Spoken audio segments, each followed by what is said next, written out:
আসসালামু আলাইকুম। আজকে আমি তোমাদের ইন্টারোগেটিভ সেন্টেন্সের নারেশন করাবো।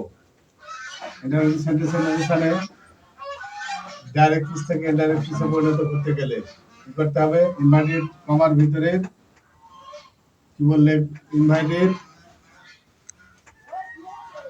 ইনভার্টেড কমা উঠিয়ে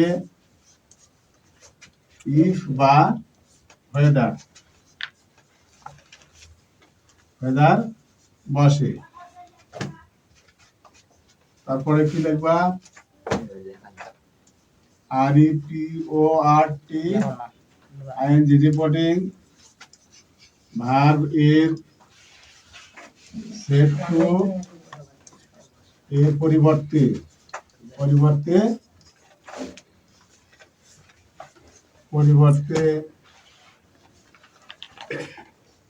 আক্স বা asked বসে।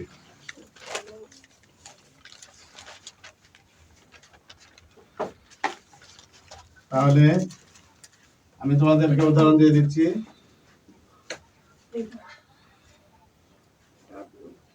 Direct mother said to me, মা বলল আর ইউ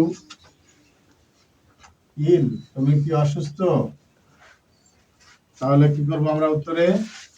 ইনডাইরেক্টে কি করব?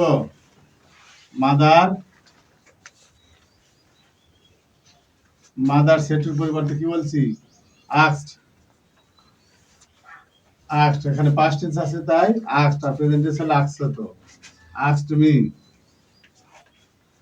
ইফ ইনভার্টেড কমার ভিতরে subject second person according to object, অর্থাৎ অ্যাসার্টিভ সেন্টেন্সে যে আমি পার্সন পরিবর্তনের বিষয়গুলো দেখে দিয়েছি ঠিক সেরকম ভাবে। তাহলে এখানে কি আছে?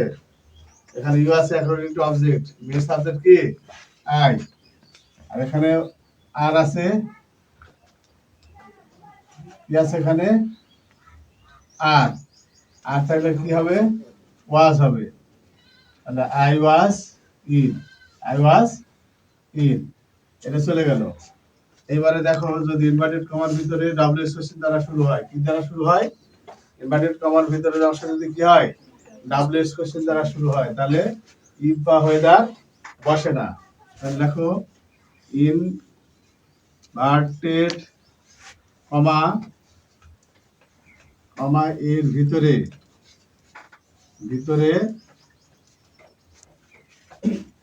WH কোশ্চেন থাকলে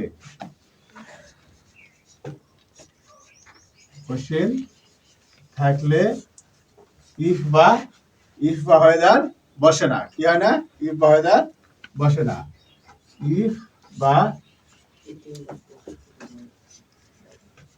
বসে না, অর্থাৎ ডাব্লিউএস কোশ্চেনই থাকে।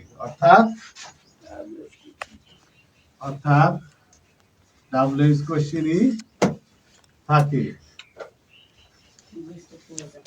এবার দেখো এক্সাম্পল কি? ইনডাইরেক্ট কি এক্সাম্পল? ডাইরেক্টে কি এক্সাম্পল হবে? সেটা হচ্ছে father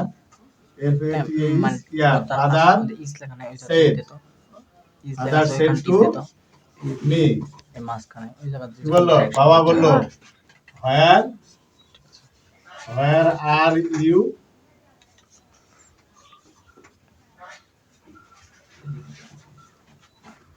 you going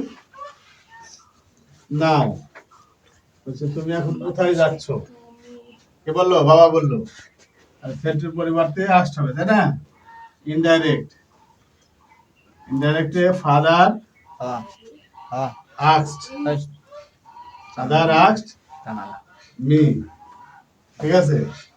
father asked me, WS কোশ্চেনই থাকবে, যেহেতু এখানে ডাব্লিউএস কোশ্চেনে থাকলে ইফ বা ওয়েদার বসে না। তাহলে where ইউ আছে না, অবজেক্ট, তাহলে I was going, GOING going, না থাকলে কি হয়, দেন হয়, SAN।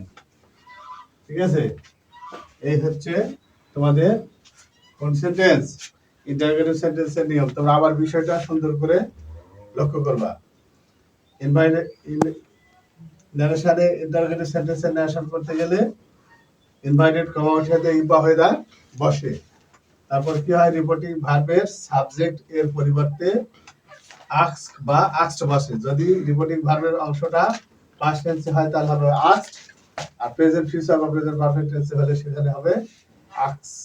ঠিক আছে, এখানে বলা হয়েছে যে মাদার সেড টু মি, মা বললো আর ইউ ইল, তুমি কি অসুস্থ? তাহলে মাদার সেটুর পরিবর্তে বলেছি asked, say asked me if I, according to second person আছে, অবজেক্টিভের পরিবর্তন হবে, তাহলে ইফ আই, এখানে প্রেজেন্ট টেন্স আছে, পাস্ট টেন্স ওয়াজ হবে ইল। তারপর কি বলেছে, ইনভার্টেড কমার ভিতরে যদি ডাবলএস কোশ্চেন থাকে, কি থাকে, ডাবলএস কোশ্চেন থাকে, তাহলে ইফ বা হয় দা বসে না, কি হয় না, ইফ বা হয় দা বসে না, ইফ বা হয় দা বসে না, কি হয়, ডাবলএস কোশ্চেনই, অর্থাৎ ডাবলএস কোশ্চেনই থাকবে। ঠিক আছে, ডাবলএস কোশ্চেনই থাকবে, কি থাকবে, ডাবলএস কোশ্চেনই থাকবে।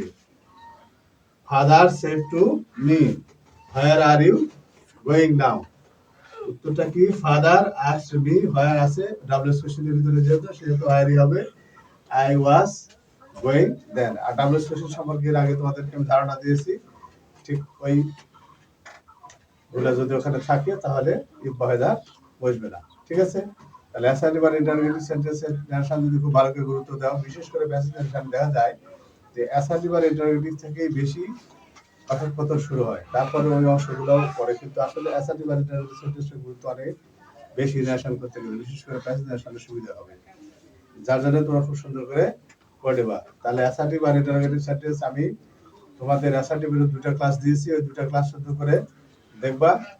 আর এটা আমার ইউটিউবে চ্যানেল থেকে যারা দেখবা তারা কি করবা, ইউটিউবে সাবস্ক্রাইব করবা, আর যারা ফেসবুক ইয়েতে দেখবে তারা ফলো দিবা, এবং প্রত্যেকেই কি করবা, ক্লাসগুলো শেয়ার করে দিবা, তাহলে সবারই সুবিধা হবে। থ্যাংক ইউ, আজকে মনে ক্লাসটা শেষ করলাম।